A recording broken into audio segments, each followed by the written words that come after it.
आप सभी को मैं प्रभु यीशु मसीह के नाम में सलाम कहता हूं। साथ साथ हमारे पासबान रेवरेंड F.W. फिलिप्स साहब की तरफ से और हमारे साथी पासबान रेवरेंड P.B. वर्मा की तरफ से भी आप सभी को प्रभु यीशु मसीह के नाम में मैं सलाम कहता हूं। आज के लिए जो परमेश्वर का कलाम हमारे लिए लिया जाता है वो पाया जाता है लूका रचित सुसमाचार उसका 24 अध्याय उसका 13 से 32 पद तक। लूका उसका 24 उसका 13 से 32 पद तक। पर मैं यहाँ आपके सामने 25वें पद से पढ़ना आरंभ करूंगा। यहाँ परमेश्वर का कलाम इस प्रकार से कहता है, तब उसने उनसे कहा, हे निर्बुद्धियों और भविष्यद्वक्ताओं की सब बातों पर विश्वास करने में मंदमतियों, क्या अवश्य न था कि मसीह ये दुख उठाकर अपनी महिमा में प्रवेश करे। तब उसने मूसा से और सब भविष्यद्वक्ताओं से आरंभ करके सारे पवित्र शास्त्र में से अपने विषय में लिखी बातों का अर्थ उन्हें समझा दिया। इतने में वे उस गांव के पास पहुंचे जहां वे जा रहे थे, और उसके ढंग से ऐसा जान पड़ा कि वह आगे बढ़ना चाहता है, परंतु उन्होंने यह कहकर उसे रोका, हमारे साथ रहे, क्योंकि संध्या हो चली है और दिन अब बहुत ढल गया है। तब वह उनके साथ रहने के लिए भीतर गया। जब वह उनके साथ भोजन करने बैठा तो उसने रोटी लेकर धन्यवाद किया और उसे तोड़कर उनको देने लगा। तब उनकी आंखें खुल गईं और उन्होंने उसे पहचान लिया, और वह उनकी आंखों से छिप गया। उन्होंने आपस में कहा, जब वह मार्ग में हमसे बातें करता था और पवित्र शास्त्र का अर्थ हमें समझाता था, तो क्या हमारे मन में उत्तेजना ना उत्पन्न हुई। परमेश्वर अपने पाक कलाम के पढ़े और सुने जाने पर अपनी आशीष दे। आमीन। आइए हम प्रार्थना करें। सर्वशक्तिमान दयालु पिता परमेश्वर, बड़ी आदर के साथ इस समय तेरी हुजूरी में आते प्रभु, ये जानते हुए कि तू अपने वायदे के मुताबिक हमारे बीच में मौजूद है प्रभु, और तुझसे प्रार्थना करना चाहते हैं प्रभु कि जब इस समय तेरे पाक कलाम के ऊपर मनन करते हैं तो बड़ी संजीदगी के साथ आत्मा और सच्चाई में होकर प्रभु तुझसे सीखने वाले हो सके। अपनी आत्मा की अगुवाई हमें से हर एक को देना प्रभु, ताकि पाक कलाम जो तेरा जीवित कलाम है प्रभु उन्हें देना हमें से हर एक के लिए बहुतायत से आशीष का कारण होने वाला हो सके प्रभु। इस पूरे समय को तेरी हुजूरी में रखते हैं प्रभु, उन्हें देना इस समय ये बातचीत प्रभु केवल तेरी महिमा के लिए होने वाली हो सके। इस दुआ को प्रभु यीशु मसीह के नाम से मांगते हैं, आमीन।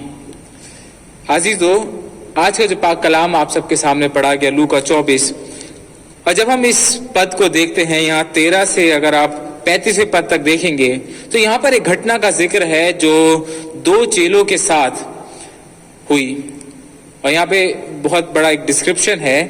पर जब हम इस बात को देखते हैं कि जब हम पिछले हफ्ते बात कर रहे थे ईस्टर के रोज पुनरुत्थान की, उससे पहले पैशन वीक में हमने विभिन्न तरीके से प्रभु के उन दुखों को, प्रभु की उन वाणियों के बारे में देखा, समझा, अपने जीवन में उन चीजों का एहसास करा। विभिन्न इंसिडेंट्स जो उस समय यरूशलेम में हुए, प्रभु यीशु मसीह ने जो जो बातें कही, उन सब चीजों के ऊपर जब हमने सोचा, विचारा और हमने अपने जीवन को देखा। और जब हम आज के रोज आए हैं, पुनरुत्थान हो गया है, यीशु मसीह जी उठे हैं, वो उठकर लोगों से मिले हैं, उन लेडीज के सामने गए हैं, अपने चेलों के सामने गए हैं, और उसी में से एक खास यहाँ पे एक जिक्र है जो लूका हमें बताता है 2 चेलों के बारे में जो इम्माउस की तरफ जा रहे थे। और जहाँ एक खास बात देखने की ये है कि जो इम्माउस गांव है वो वहाँ लिखा है कि वो यरूशलेम से कुछ 7 मील की दूरी पे था। It was not near but it was far. और उस समय में, उस धूप में, दोपहर में वो काफी लंबा डिस्टेंस था जो वो 2 चेले ट्रैवल कर रहे थे। हम नहीं जानते वो क्यों जा रहे थे, क्या सोच विचार के साथ जा रहे थे। पर जब हम इस कहानी को देखते हैं, इस घटना का पढ़ते हैं, उससे पहले जो बाकी घटनाएं हुई हैं, जो बाकी सुसमाचार भी हमें बताते हैं, तो हमें ये प्रतीत होता है, ये हमें समझ में आता है कि उस समय जो चेले लोग थे वो बहुत ही ज्यादा डर में थे, बहुत ही ज्यादा डर में थे, अविश्वास में भी थे। उन्हें नहीं समझ में आ रहा था क्या हो रहा है, कि जो हमें आज तक बता रहा था प्रभु यीशु मसीह, क्या वो सचमुच होगा, क्या वो समझ पा रहे थे कि वो चीजें क्या होंगी। और जब वो उन्होंने उस बारे में सुना कि वो कब्र पर नहीं है, तो उनके जीवन में, उनके मन में क्या धारणाएं होंगी हम नहीं जानते। पर ये बाइबल हमें बताती है कि वहाँ वो बहुत सी कंफ्यूजन थी, बहुत से डर में थे वो लोग, और उन्हें क्लैरिटी नहीं थी क्या चीज होने वाली है। और उसी कंफ्यूजन में, उसी क्वेश्चंस के बीच में, उन्हीं डाउट्स के बीच में ये 2 चेले भी हैं जो इम्माउस नामक एक गांव की ओर चले जा रहे हैं। उनके मन में बहुत से सवाल हैं, प्रश्न हैं जिनका आंसर उनके पास नहीं है, और वो उसी बातचीत में, उसी उधेड़-बुन में चले जा रहे हैं। और यहाँ जब हम बाइबल पढ़ते हैं कि वहाँ 15वें पद में लिखा है, और जब वे आपस में बातचीत और पूछताछ कर रहे थे तो यीशु आप पास आकर उनके साथ हो लिया, परंतु उनकी आंखें ऐसी बंद कर दी गई थी कि उसे पहचान ना सके। यहाँ यीशु मसीह एक अनजान व्यक्ति के रूप में उनके साथ आकर उनके साथ चलने लगते हैं उस रास्ते के ऊपर। वो लोग उसको नहीं जानते, क्योंकि नहीं समझ पाते, ना पहचान पाते हैं, क्योंकि वहां बाइबल हमें बताती है कि उस समय के लिए उनकी आंखें बंद कर दी गई थी कि वो यीशु मसीह को पहचान ना सके। उस समय उनके लिए वो एक कंप्लीट स्ट्रेंजर था, एक साथी ऐसा था जो उनके साथ रास्ते में उस इमाउस नामक जगह पे जाने के लिए उनके साथ जुड़ गया था। और जब वो व्यक्ति उनके साथ जुड़ गया है, जो यीशु मसीह है, वो उससे सवाल पूछते हैं। उसने उनसे पूछा, ये क्या बातें हैं जो तुम चलते चलते आपस में करते हो? वे उदास से खड़े रह गए। ये सुनकर उनमें से क्लियोपास नामक एक व्यक्ति ने कहा, क्या तू यरूशलेम में अकेला परदेसी है जो नहीं जानता कि इन दिनों में उसमें क्या क्या हुआ है? और उसने उनसे पूछा, कौन सी बातें? यह बहुत इंपॉर्टेंट चीज है जो देखने के लिए है, समझने के लिए हमारे लिए, कि जब वो चेले उस व्यक्ति को जो यीशु मसीह है उनको कहते हैं, क्या तू ऐसा इकलौता व्यक्ति है जो नहीं जानता क्या हो रहा है? इस बात को दर्शाता है कि उस समय में वो जो घटना हुई, जो प्रभु यीशु मसीह क्रूस पर मारे गए और तीसरे दिन उस कब्र में से बाहर निकलकर फिर जी उठे, वो जो घटना था वो पूरे शहर में, पूरे इलाके में उसकी बातचीत थी। वो ऐसी चीज नहीं थी जो केवल कुछ लोग जानते थे, कुछ लोगों के बीच में थी, वो छुपी रह गई थी, परंतु हर एक जना उसके बारे में जानता था। हर एक जगह उस दिन उसकी चर्चा हो रही थी। और इसीलिए ये लोग उस व्यक्ति से कहते हैं कि तू क्या नहीं जानता? ऐसे कैसे हो सकता है कि जो प्राणी यहाँ पर है उसको नहीं मालूम हो क्या हो रहा है? और जब वो उनसे पूछता है कि क्या बात है, क्या है जो तुम इतनी सोच विचार में हो, क्या हो ऐसी गहन बातों में तुम लगे हुए हो, तो वो उनको बताते हैं, उस व्यक्ति के बारे में बताते हैं। कि आप 19वें पद से आगे पढ़ेंगे और 23वें पद तक, 24वें पद तक वो इसी बात का जिक्र करते हैं कि कैसे प्रभु यीशु मसीह मारे गए, कब्र में रखे गए, फिर वो यीशु मसीह जी उठे, उसके बारे में उन स्त्रियों को बताया गया, फिर कुछ चेलों को बताया गया। यहाँ तक का इन लोगों को मालूम है, 2 चेलों को मालूम है, और उस जो जिक्र उनको मालूम है उस चीज के ऊपर वो बहुत कंफ्यूज हैं, बहुत उधेड़ बुन में हैं, बहुत से सवाल हैं, और वो न जाने किस सोच में उस इमाउस नामक जगह की ओर चले जा रहे हैं। और यहाँ जब हम देखते हैं 25वें पद में, 25वां पद बहुत इंपॉर्टेंट है, 25 और 26वां पद हमारे लिए। यहाँ 25 पद में लिखा है, तब उसने उनसे कहा, हे निर्बुद्धियों और भविष्यवक्ताओं की सब बातों पर विश्वास करने में मंदमतियों, क्या अवश्य ना था कि यीशु मसीह ये दुख उठाकर अपनी महिमा में प्रवेश करे? यहाँ उन लोगों के लिए एक व्यक्ति था, पर वो था यीशु मसीह था। वो उनको रिब्यूक करता है, वो उनको क्रिटिसाइज करता है उस मोमेंट पे कि तुम आज तक नहीं समझ पाए हो, तुम्हारे सामने सब कुछ चीजें हुई हैं, तुम्हारे सामने मैंने बताया है, हर एक चीज करी है, पर तुम अभी तक नहीं समझे हो। उसी कंफ्यूजन में थे, उसी दिमाग में वही सब बातें चल रही थी, पर उनको क्लैरिटी नहीं थी, उन्हें नहीं पता था कि क्या चीजें हो रही हैं, क्योंकि उनकी एक्सपेक्टेशंस प्रभु यीशु मसीह से कुछ और थी। वो किसी और सोच विचार के साथ प्रभु यीशु मसीह के साथ चल रहे थे। बहुत से ऐसे लोग थे, क्योंकि जब आप परमेश्वर का कलाम को पढ़ते हैं, वहां लिखा है 21वें पद में, वहां लिखा है, वो कहते हैं, परंतु हमें आशा थी कि यही इजराइल का को छुटकारा देगा। इन सब बातों के सिवाय इस घटना को हुए 3रा दिन है। उन्हें ये आशा थी कि यही इजराइल का छुटकारा देगा। उस समय एक बहुत बड़ी धारणा उस समय के लोगों में, खासतौर से बहुत से चेलों में, उन लोगों के बीच में ये थी कि जो मसीहा आएगा, जिसके बारे में पवित्र शास्त्र हमें बताता है, वो उन्हें उस इजराइल को पूरी तरीके से छुटकारा देगा। उस सामाजिक तौर पर they were looking for a political king, एक ऐसा मसीहा जो उन्हें हर एक रोम के हर एक उस बंधन से छुटकारा दे देगा, उन्हें पूरी तरीके से आजाद कर देगा उन बंधनों से जो उस समय उस रोमी साम्राज्य के अंदर थे। वो उनकी एक्सपेक्टेशंस प्रभु यीशु मसीह से, जो भी उनके लिए मसीहा था, उसके लिए उनकी एक्सपेक्टेशंस वो थी। पर जब प्रभु यीशु मसीह का जिक्र होता है, प्रभु यीशु मसीह के बारे में हम बात करते हैं, तो पवित्र शास्त्र इस बारे में बताता तो जरूर है कि यीशु मसीह राजा के तौर पे आएंगे, पर उसके साथ साथ वो लोग इस चीज के ऊपर जिक्र करना भूल गए, इस चीज के ऊपर सोचना भूल गए कि he will come as a suffering servant, वो एक दुख भोगी दास के तौर पर भी आएगा। और यहाँ जब प्रभु यीशु मसीह उन्हें फटकारते हैं और कहते हैं कि हे निर्बुद्धियों और भविष्यवक्ताओं की सब बातों पर विश्वास करने में मंदमतियों, क्या अवश्य ना था कि मसीह ये दुख उठाकर अपनी महिमा में प्रवेश करे? उनको डांटता है, बताता है कि तुमने क्यों अभी तक विश्वास नहीं किया है? क्या तुम नहीं जानते थे कि मसीह दुख उठाएगा? वो सब कुछ ज्ञान तो था। बहुत बार होता है ना, हमें अपने मेंटल तौर पे ज्ञान तो होता है ना, हम बाइबल पढ़ते हैं, हमें ज्ञान तो है, तो वो चीजें हम समझ नहीं पाते, उन चीजों को अपने जीवन में अप्लाई नहीं करते, वो चीजें हमारे लिए जीवित नहीं हो पाती हैं, क्योंकि हमने अपना दिमाग तो लगाया है पर हमारा मन उस पवित्र शास्त्र से अलग है, हमारा मन परमेश्वर की बातों से अलग है। और यहाँ इन लोगों के साथ वो लोग पढ़ते तो थे, पवित्र शास्त्र पढ़ते तो थे, चीजें सामने भी थी, पर वो नहीं समझ पा रहे थे। और यहाँ बहुत ही ब्यूटीफुल चीज हुई है उन लोगों के साथ कि जब प्रभु यीशु मसीह उस रास्ते पर उन्हें मिले हैं, वो उसको डांटते हैं, फटकारते हैं, पर उसके साथ साथ 27वें पद में बहुत ही सुंदर चीज हुई है। वहां लिखा है, तब उसने मूसा से और सब भविष्यवक्ताओं से आरंभ करके सारे पवित्र शास्त्र में से अपने विषय में लिखी बातों का अर्थ उन्हें समझा दिया। हो सकता है उन्होंने उत्पत्ति से शुरुआत करी हो जो मूसा ने लिखा है, उसके बाद नबियों पे आए हों। बहुत से रेफरेंसेस हैं जो बाइबल में बताती है मसीह यीशु के लिए कि एक मसीहा आएगा। चाहे मीका नबी की बात करें, जकरिया की बात करें या यशाया की बात करें, बहुत से ऐसे रेफरेंसेस पाए जाते हैं, आपको मालूम है।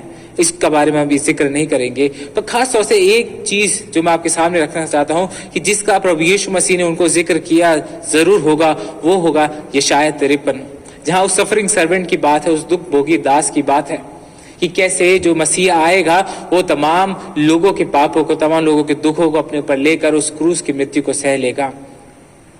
वो लोग एक पॉलिटिकल किंग देख रहे थे, वो एक ऐसे मसीहा को देख रहे थे जो उस समय सब कुछ उलटफेर कर देगा, but he came as a suffering servant.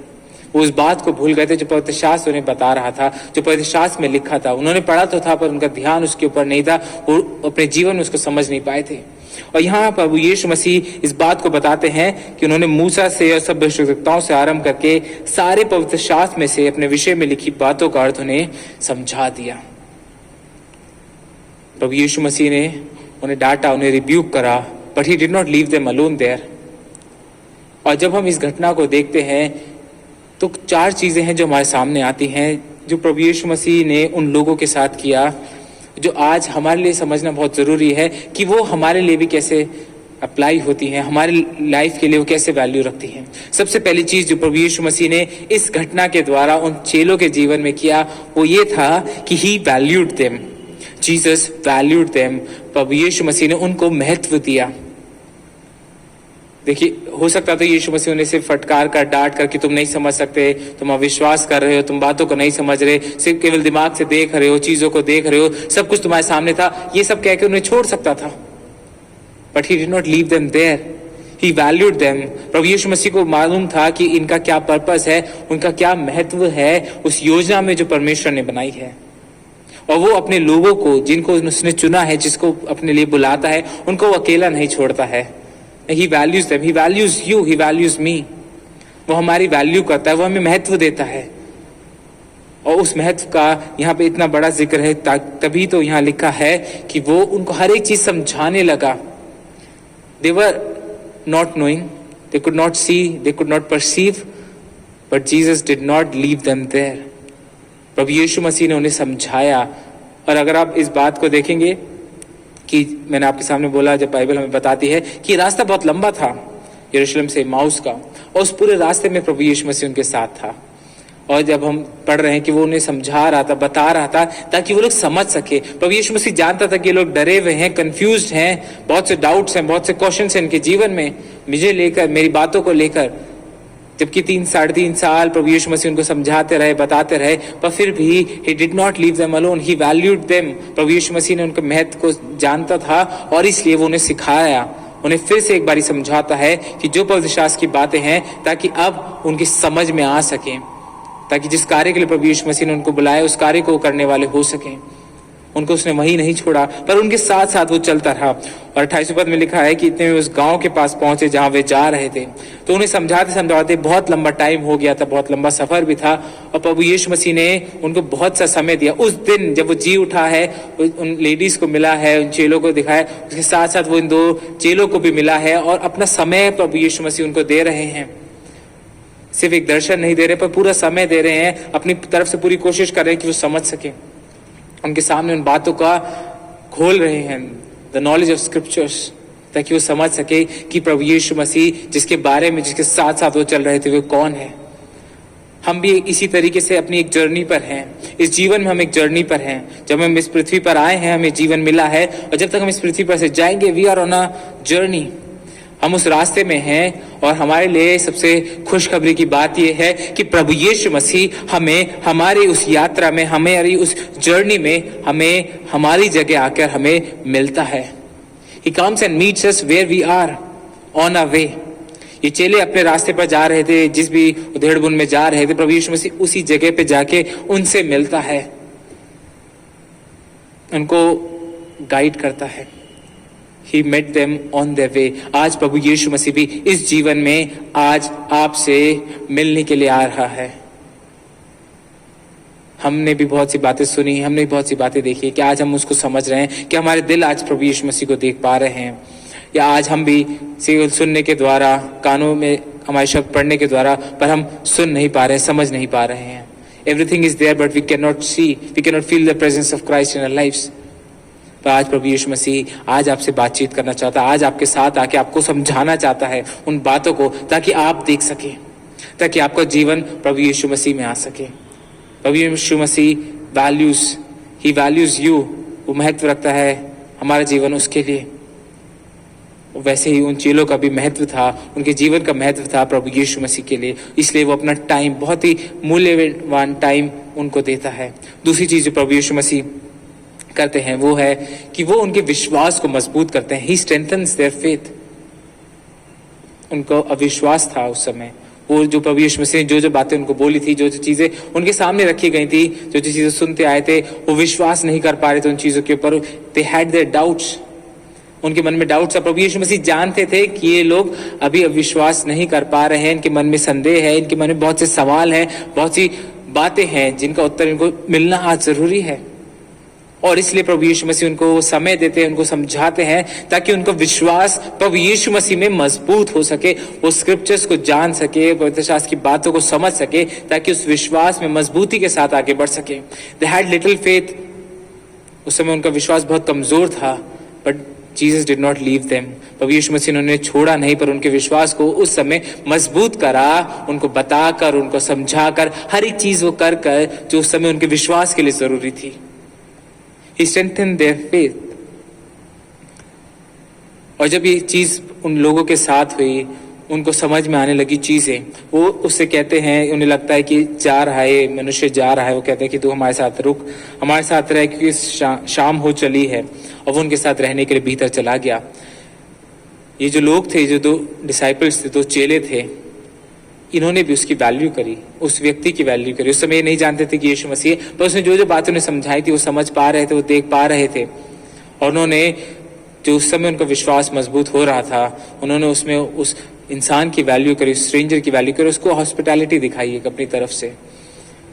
प्रभु यीशु मसीह ने उनके विश्वास को मजबूत करा। आज हमारा भी विश्वास कहीं ना कहीं डामाडोल हो सकता है। आज हो सकता है हमारे मन में भी संदेह हो, हमारे मन में बहुत सी ऐसी बातें हों जो शायद हमें समझ में नहीं आ रही है परमेश्वर के लिए, उसके कलाम के लिए। पर प्रभु यीशु मसीह आज आपके पास आकर आपके विश्वास को मजबूत करना चाहता है।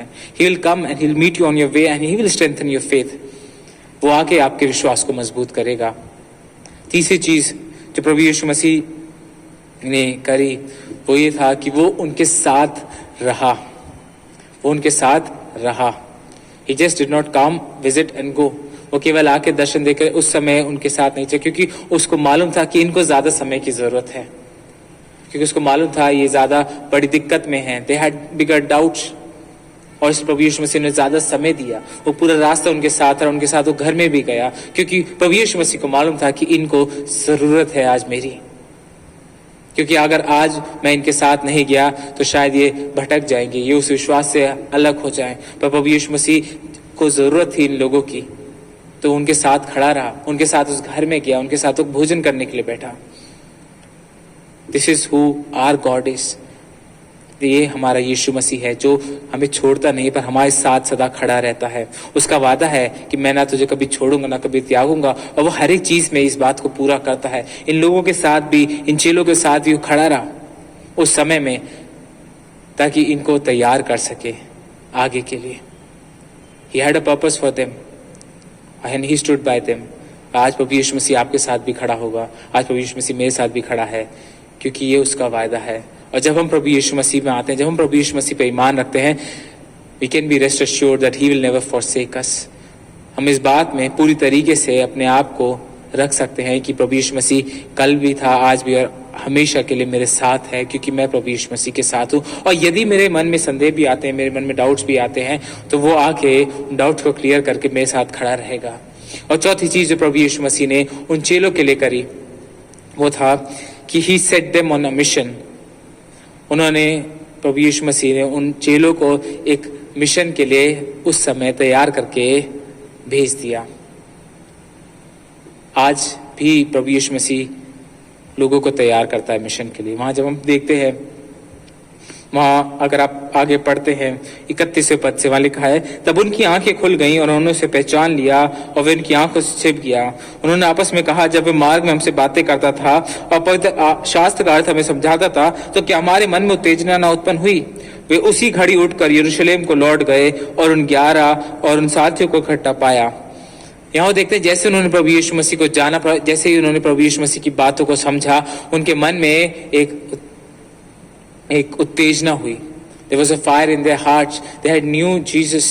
उन्होंने एनकाउंटर करके समझ लिया था, पहचान लिया था, उनकी आंखें खुल गई थी। अब वो अविश्वास में नहीं थे, उनका विश्वास मजबूत हो गया था, क्योंकि प्रभु यीशु मसीह उनके साथ था। प्रभु यीशु मसीह उस रास्ते पे आकर उनको मिला था और अब वो उस मिशन के लिए तैयार थे जिसके लिए प्रभु यीशु मसीह ने उन्हें बुलाया था। There was a purpose behind their lives. एक पर्पस था जिसके तहत उनको बुलाया गया था, जिसके तहत प्रभु यीशु मसीह ने अपने चेलों को बुलाया था। और जरूरी था कि उस पर्पस के लिए प्रभु यीशु मसीह उनको भेजें और उन्हें उस तैयारी के साथ भेजें, क्योंकि उस समय वो तैयार नहीं थे। यदि प्रभु यीशु मसीह रिजरेक्शन के बाद केवल चले जाते तो शायद ये चेले अपना कार्यों को नहीं कर पाते। But Jesus knew they need him. यीशु मसीह को मालूम था कि इन चेलों को प्रभु यीशु मसीह की जरूरत है, उसकी गाइडेंस की जरूरत है, उसके साथ की जरूरत है, उसकी अगुवाई की जरूरत है, उनके विश्वास को मजबूत करने की जरूरत है। और वही प्रभु यीशु मसीह ने इन लोगों के साथ करा, ताकि इनके विश्वास को मजबूत करके प्रभु यीशु मसीह इनको आगे भेज सके। वो संदेह में आगे नहीं गए, उन डाउट्स के साथ आगे नहीं गए, पर वो गए आगे उस विश्वास की मजबूती के साथ जो केवल प्रभु यीशु मसीह में उनको मिली। आज हमारे मन में भी संदेह हो सकते हैं, हमारे मन में भी डाउट्स हो सकते हैं, बहुत से सवाल हो सकते हैं, बट आज जब हम प्रभु यीशु मसीह के पास आते हैं तो वो हमारी उन आंखों को खोलता है, ताकि हमारे उन सवालों का उत्तर हमें मिल सके, ताकि वो बातें हमें क्लियर हो सके, ताकि जिस मकसद के तहत उसने आपको मुझे बुलाया उस मकसद में हम भी आगे बढ़ सके। प्रभु यीशु मसीह अपने लोगों को अकेला नहीं छोड़ता है। उसको मालूम था, उसको मालूम है आज भी कि हमारी क्या जरूरतें हैं, हम कहाँ गिर रहे हैं, where we are lacking, and he fills us there. ये प्रभु यीशु मसीह का काम है, उसकी सामर्थ है।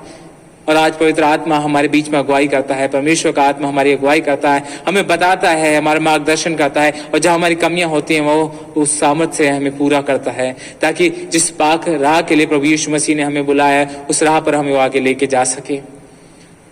और यही उन लोगों ने करा, उन चेलों ने कर। अगर आप इस लूका में और आगे भी पढ़ते हैं, प्रभु यीशु मसीह उनको बताते हैं और भी चेलों से वापस मिलते हैं, उनके साथ भोजन करते हैं और उनके विश्वास को मजबूत करते हैं।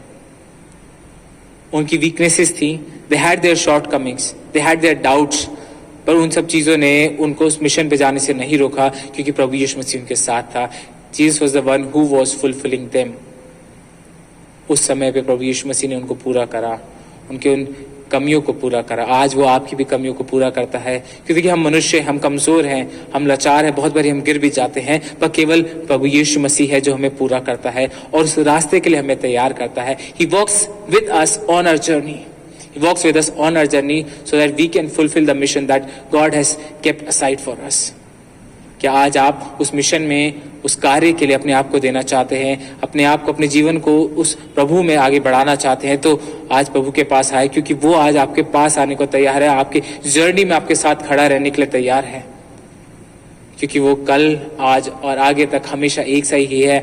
एंड उसका वादा है कि मैं ना तुम्हें कभी छोड़ूंगा ना कभी त्यागूंगा। और इसलिए आज हम इस बात में आश्वस्त रह सकते हैं, we can come in faith in Christ, that we will never be alone in this journey of life. He's always there to strengthen us, to guide us, to help us out, to clear our doubts, to show us, to reveal us what is there in the scriptures.